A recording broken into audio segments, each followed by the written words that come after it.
अस्सलाम वालेकुम नाजरीन और गुड मॉर्निंग। अभी हाल ही में हम हेलेन तूफ़ान के तजुर्बे से गुज़रे हैं। इस सिलसिले में मैं कुछ आपसे मालूमात शेयर करना चाहता था। तो हेलेन तूफ़ान का असर ख़ास तौर पर शुमाली बहरिया ओकियानूस के ख़ित्ते में महसूस किया गया था। ये एक शदीद समुद्री तूफ़ान था जो ज़्यादातर समंदर में रहा, लेकिन इसके बावजूद साहिली इलाक़ों में तेज़ हवाएं, मूसलाधार बारिशें और बुलंद समुद्री लहरें देखने को मिली। इस तूफ़ान ने समुद्री तिजारत और कश्ती रानी पर असर डाला और कई साहिली इलाक़ों में सैलाब का ख़तरा पैदा किया। खुशकिस्मती से ये तूफ़ान बड़ी आबादी वाले इलाके से दूर रहा और इसका ज़मीनी नुकसान निस्बतन कम था।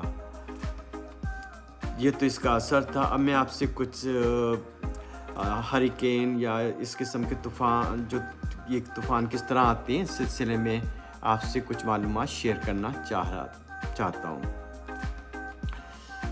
ताकि आपको ये समझने में मदद मिल सके कि तूफ़ान क्यों बनते हैं और इस दौरान ख़ुद को महफूज रखने के लिए क्या करना चाहिए।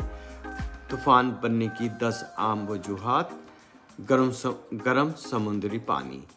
तूफ़ान आम तौर पर कम से कम 80 डिग्री फ़ारेनहाइट के गर्म समुद्री पानी पर बनते हैं। कम दबाव का निज़ाम। तूफ़ान समुद्र पर कम दबाव वाले निज़ाम के तौर पर शुरू होता है, जो ताकतवर तूफ़ान में तब्दील हो सकता है।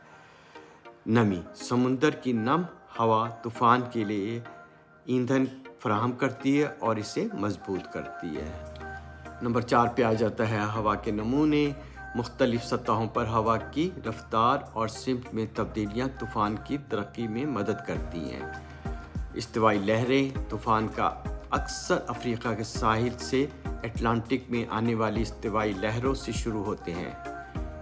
कोरियोलिस का असर। ये ज़मीन की गर्दिश का असर है जो तूफ़ानी निज़ाम को घूमने और बढ़ने में मदद करता है। नंबर 7 पे दर्जा हरारत के फ़र्क। माहौल में हवा के दर्जा हरारत के फ़र्क और तूफ़ानी निज़ाम को तवानाई देते हैं। गरज चमक के तूफ़ान। गरज चमक के तूफ़ानों के ग्रोह बड़े निज़ाम में मुनज़्ज़म हो सकते हैं, जो तूफ़ान का बाइस बनते हैं। माहौलियाती अदम इस्तेहकाम। एक गैर मुस्तहकम माहौल तूफ़ान की तश्कील को फ़रोग़ देता है। नंबर 10 पे आ जाता है वस्ती फ़ज़ा में ज़्यादा नमी। फ़ज़ा की ये सतह तूफ़ान की ताकत और तरक्की में अहम किरदार अदा करती है। ख़ुद को और दूसरों को महफूज रखने के लिए आपसे मैं कुछ हिफाजती तदाबीर शेयर करना चाहता हूँ। नंबर 1 पे बाखबर रहें। काबिल एतमाद ज़राए से मुकामी मौसम की ताज़ा ख़बरों पर नज़र रखें। हंगामी सामान तैयार करके रखें। खाने, पानी, दवाइयों और बैटरियों जैसी ज़रूरी चीज़ें जमा करें। घर की हिफाजत करें। खिड़कियां बंद कर दें। बाहर के ढीले सामान को महफूज करें और किसी भी कमज़ोरी को चेक करें। इनख़ला का मंसूबा तैयार रखें। अपने इनख़ला के रास्ते जाने और हुक्काम मशवरा दें तो निकलने का मंसूबा भी बनाएं। Backup power. बिजली की बंदिश की सूरत में जनरेटर या बैकअप पावर का इंतज़ाम रखें। हंगामी राब्ते की फहरिस्त तैयार रखें। अहम फ़ोन नंबर जैसे ख़ानदान, दोस्त और एमरजेंसी सर्विसेज के नंबर्स भी महफूज रखें। सैलाब से बचाओ। सैलाबी पानी से दूर रहें। तेज़ रफ्तार पानी के सिर्फ 6 इंच भी किसी को गिरा सकते हैं।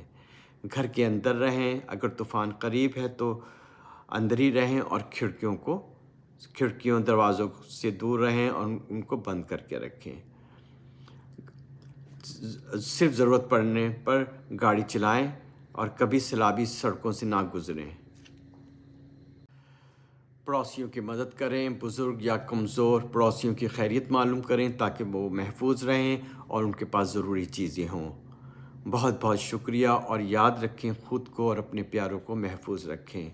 अगर आप ये समझते हैं कि आपको ये इन्फॉर्मेशन मुफीद लगी, मेहरबानी करके मेरे चैनल को लाइक, सब्सक्राइब और कमेंट्स करें। अल्लाह हाफिज़ और बाय बाय।